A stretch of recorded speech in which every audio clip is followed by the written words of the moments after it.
Dozved ligy je za nami. Hodnotenie trénerov. Keďže sme dobrí hostitelia a nechali sme hosti prehrať, tak pán Rusnák, nech sa páči.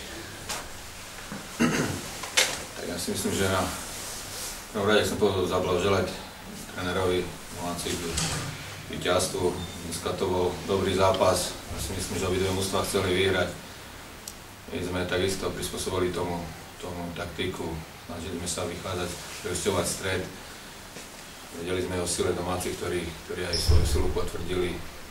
Bolo dneska super počasie, kvalitné ihrisko, pekný štadión.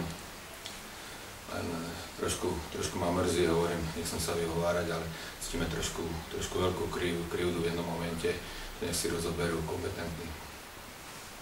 Si myslím, že to bol veľmi dôležitý moment zápasu, kde sa, ja si myslím, že zvolil. Pán Kica.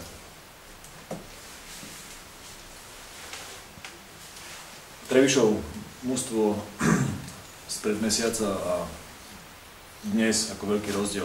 Prišlo im tam pár iných cudzích jednotlivcov a trošku to mužstvo sa vyskladalo, chýbali ešte dvaja hráči. Očakával som ja osobne ťažký zápas, včera som sledoval ešte DVD-čko z zápasu, keď vyhrali doma s Prešovom. Určitým spôsobom majú svoju kvalitu a tie víťazstvá, ktoré dosiahli vonku, či v Moldave, v Liptovskom Mikuláši, si myslím, že nie sú náhodné, že super mal svoju kvalitu, ale zase na našej strane bol by som veľmi veľký alibista, keby sme sa obávali akože Trebišova. Sme odohrali po minulé sezóny iné zápasy a vedel som, že len tempom, dobrým pohybom toho supera, ktorý tú defenzívu zabezpečí, ten stred ihriska, ten terén bol ťažký, ale dobre pripravený.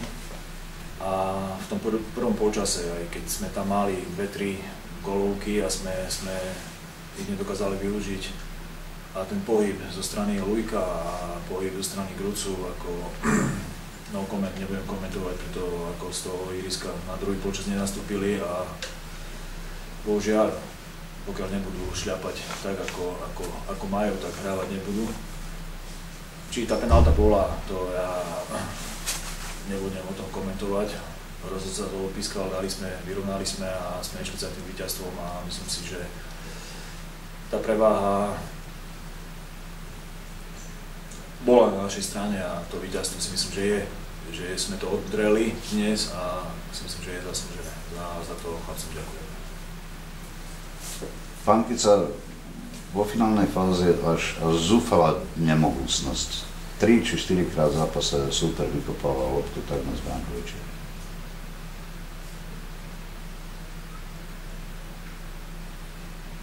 No, nenachádzam liek. V tréningoch, v tej koncovke sa venujeme neúrekom. Možno tá skúsenosť, či Jano Guľa, Patrik Kolíba dneska nastúpil premiérovo ako za dospelých celý druhý polčas. Jeden aj druhý mali gól na kopačke. To sa žiadalo len kopnúť do brány a neviem, možno to časom príde, ale verím, že príde. Ale tieto situácie, pokiaľ my z takýchto vecí nedáme góly a potom zbytočná nervozita, lebo my na ten jeden gól, my sa toľko narobíme neurekom a bohužiaľ dnes super ako pekná, ale úplne jednoduchá akcia, ktorá ako vôbec nezavaňala nejakou gólovou situáciou. Nechali sme mu priestor, obtočil sa, vystrelil, neviem, kde sme boli vtedy, ale trápenie pokračovalo ďalej v tom polčase. Mali sme to byť my, ktorí sme sa mali do sebe vedenia, ale bohužiaľ, my sme to umožnili superovi a potom zbytočná nervozita aj cez polčas v kabine, aj nejaký zvýšený hlas. Ale som rád, že sme to dnes ustali a že boli ostali doma. A stiahnutie dvoch chlapcov, ako ste už hovorili, vrátim sa ešte k tomu polčasu, pán Rusnák, očakávali ste pred cestou, že po polčase bude Trebišov na pôde Bardejova viesť? Tak určite každý zápas je iný a určite mali sme rešpekt do supera, takisto sme ho videli hrať, ja som ho videl niekoľko zápasov hrať, takže vedeli sme, do čoho ideme, ale v podstate sme si verili, takže počítali sme s tým, že my keď chceme uspieť s takými mužstvami, tak musíme podať maximálny výkon, hrať na 120% a pri troche je trošku šťastia a hovorím, sa to dá. Dneska chlapci, či minulý týždeň s Prešovom alebo predchádzajúce zápasy sa presvedčili, že dá sa hrať s každým. Hej. Takže hovorím, škoda, ten prvý polčas sme dohrali dobrý, hovorím, dali sme gól, super, mal nejaké šance, nedal.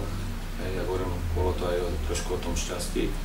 V druhom počase domáci vyvinuli enormné nasadenie, určite si vytvárali šance, veľa lob letelo, veľa štandardných situácií a to víťazstvo v podstate prikračili nádherným gólom, hej, ktorý hlavne na ten gól sa oplatilo ľuďom prísť na ten zápas.